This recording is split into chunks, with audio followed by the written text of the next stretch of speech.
So we have L4, L5 with instrumentation, go through recovery, still getting this sharp pain on the right side from the sciatic nerve. I got to go in. Still doing Percocet, fucking horrible shit. Going for the second one. A little bit better, but still fucking pain. Work on recovery. We're getting better. We see this thing on YouTube, 30 bananas for 30 days. I was like, that's fucking crazy. I'll fucking try it. So I did. I got up to like 15 or so, and then it's just to purge and then start eating clean. So that's what I did. Started biking. It started out slow, leg lifts, this, that, whatever. So we're in the process of all settling for this injury at work. I fell hard. Like I'm over 6 feet. My feet were eye level to me. I landed and I kind of softened the land with my hand, but the hand hit the wet floor, slid out, slammed down on the elbow, and then my back. Yeah, not fun. I kind of scooped my ass up and I was working a triple split shift at work. I didn't call in until I got home. I'm in the bathtub soaking it and just fucking pain and I just got done working like fucking 3 days like almost straight. It was like 3, 4 hours in between. And I'm soaping and shit and what the fuck? I couldn't bend it forward. I'm like, how the fuck am I gonna work? That was the only thought that first hit. And I'm like, I need to get my arm fixed. I'm like, when it's overtime, that's go time for me. I'm like, that's that's when I'm not missing work. That's oh God. When you're a line cook, that's like gold. Yeah, yeah, I'm gonna be there with bells on. But yeah, I was pushing on it. And it hurt like hell. It's like what the fuck? Like it literally was completely locked. Fucking freaking out. So working on the arm, they discovered the back, tumor in my abdomen, all this shit. So we're at settling time. And I was told at the beginning when she took my case, 70 grand.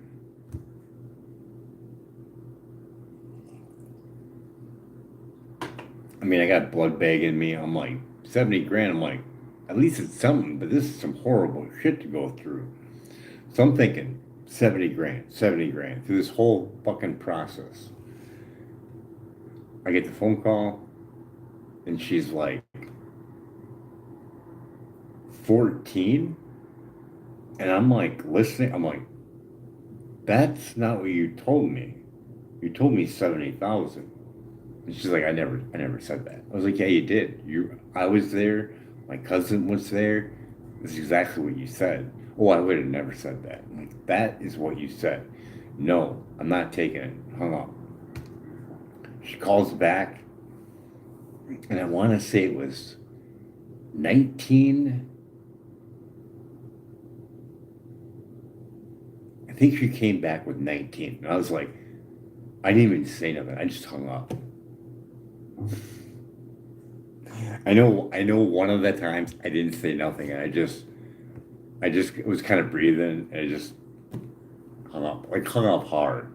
Like salutation. Yeah, it was hard. And then she called back and I think it was two more times.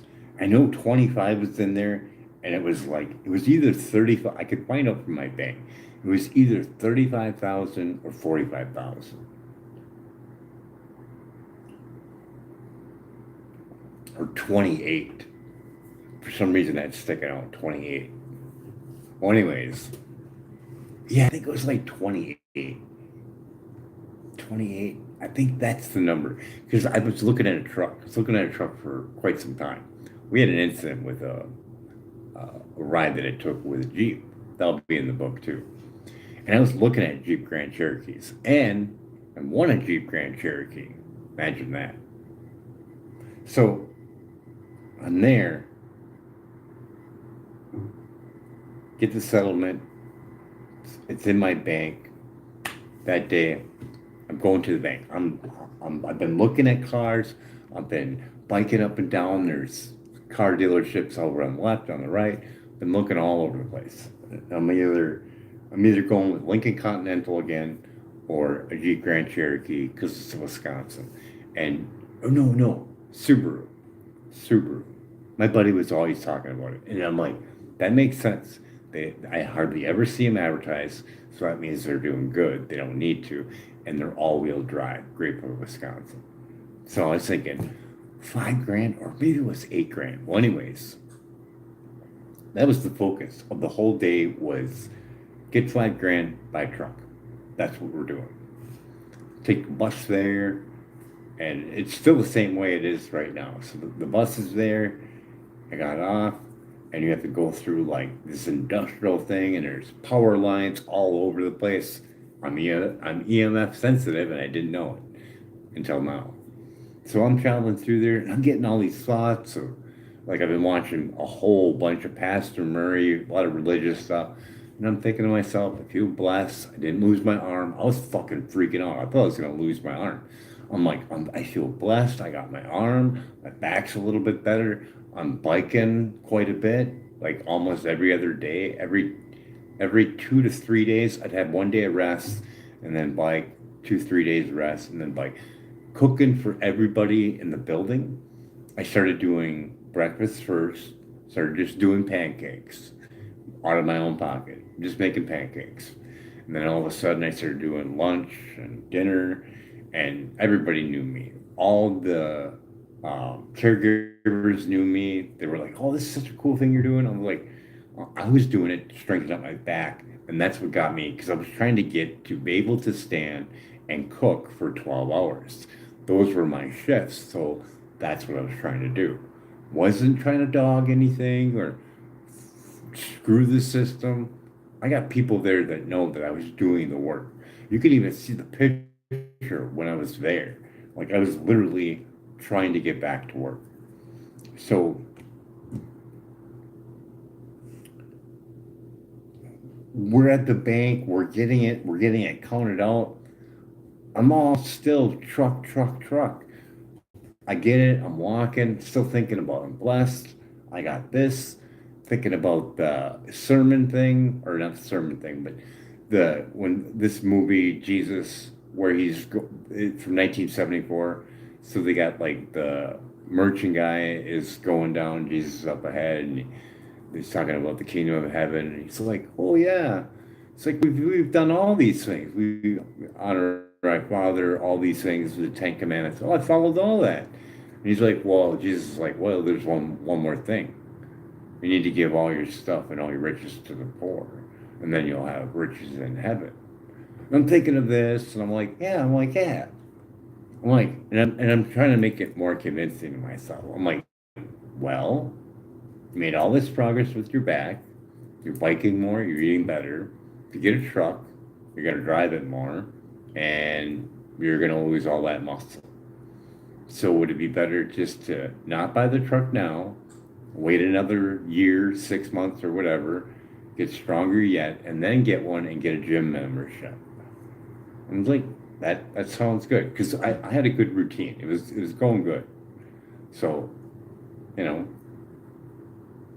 getting closer up to the bus station, I'm like, well, what should I do with the money? I'm like, I should do something good. I'm like, I could give it to charity. I'm like, oh, well, I don't know who the fuck's gonna get it. Are they gonna get it? Are they gonna steal it? I'm like, I don't get to see where it goes. What the fuck am I gonna do with it? Well, who needs it? Poor people need it. Well, fuck. We're poor people at the bus station. So I got all geeked up and I was like, I'll give it to everybody at the bus station. And that's what I did. I literally went back to the bus station in Green Bay, same place it is now. Went up there and everybody, all the buses were there. Everybody was off. It was literally the sidewalk is completely packed full of people. And I'm pretty much taller than anybody around, and I just fanned it all out, all 5 grand of it. Take as much as you need, but only take what you need. And that's what people did. No one really took a whole lot. It was like maybe they were all $100 bills. So it was like 100 here, maybe 200 there, three. The most was 500 bucks that someone would take. And she had to convince me, is this okay? I was like, no, it's fine. As long as you need it. I'm like, I can see you have kids. It's fine. Just take as much as you need. It was awesome. So, you know, everybody just could feel the love, the energy. It was amazing. Worth every penny. And it wasn't like I was squandering my money away. I got my full disability that was stated in court with that injury. I'm thinking, they said I'm completely disabled. I have my check. I'm thinking I'm retired now. From the damage that I went through and everything else in my early years, yeah, we were sitting good, and I felt like I could do some good. It wasn't like I was squandering it away or throwing it in the casino or anything. So we're feeling flooded with endorphins. We feel good. Our pain is even more reduced. So we're feeling good. We get on the bus, and I get this thought. That guy needs $100. The bus driver. He's driving kids around, making sure that they're safe, doing a great job. I was like, here you go, sir. Thank you for your service. Thanks for driving safe and keeping the kids safe and everything. Oh, sir, I can't take that. We're not allowed to do that. Oh, come on. No one's gonna know. Nope, can't do it. Sorry, sir. I can't accept that. I was like, I was kind of pissed. I was like, it's my fucking money. I should be able to give it to whoever the fuck I want, no matter what your fucking policy is. If I want to give you money, I should be able to give you money. Not saying this, but thinking it. So I'm in a goofy state already. I'm feeling good, feeling the warmth that I just did. Felt energized and silly like a kid. So I take the $100 bill and I throw it underneath the seat. And I'm like, well, when you get done with your shift, make sure you look underneath your seat. You might find a surprise. And that's all I said. And I sat down, waited for me to get dropped off at the supermarket.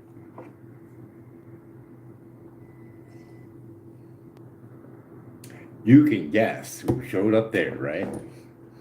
So the two this restaurant, or not restaurant, we're at a grocery store that I go there daily because we're doing 30 bananas for 30 days to reset the body. So I was there a lot. Oh, here goes the banana guy. So yeah, I was pretty well known there. So going in there, I didn't get no more than maybe mid center of the grocery store, and the officers were like, "Can you come with us? We want to talk to you."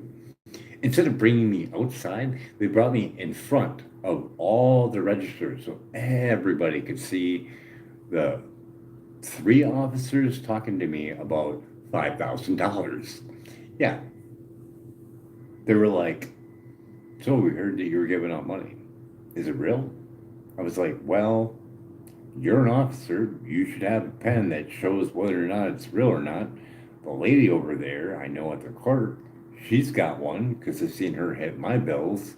Standard practice. No, no, judgment or nothing. But yeah, $100 bill. That's your. You have to mark it. So you can go over there and mark it, or would you like to see my withdrawal slip from my bank? And then everything was fine. But I was devastated. I was flooded with this whole negative vibe, even though I was kind of like trying to push it away. The whole vibe was, I can't believe I got scolded for doing such a good thing. But it was horrible the way it went down. And I can't remember if the officer, yeah, I think the officer gave me back the $100 from the bus driver. And I think that's what really pissed me off. I was like, fuck. I'm like, that's the dude I really wanted, to really give another bill away to would be him. Driving every day, making sure everybody's safe. I'm like, fuck.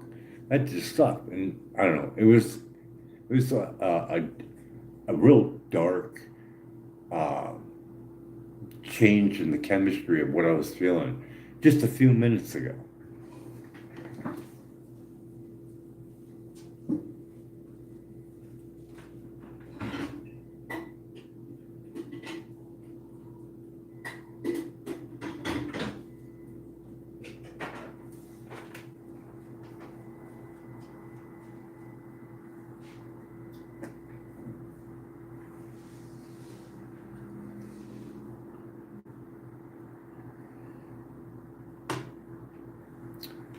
And that would lead up to a few days a few days later after that, we order pizza, and then we get a $691 for the misuse of 911. Even though I was diagnosed with a non-removable tumor in my abdomen, and with that whole horrible thing, and probably EMFs, because I had quite a few different electronic devices in my house at the time, and yeah, we felt like our stomach was going to blow up. It's not fun. And then the incident with the EMT showing up there and being very upset that I had a pool table in my apartment. That one later.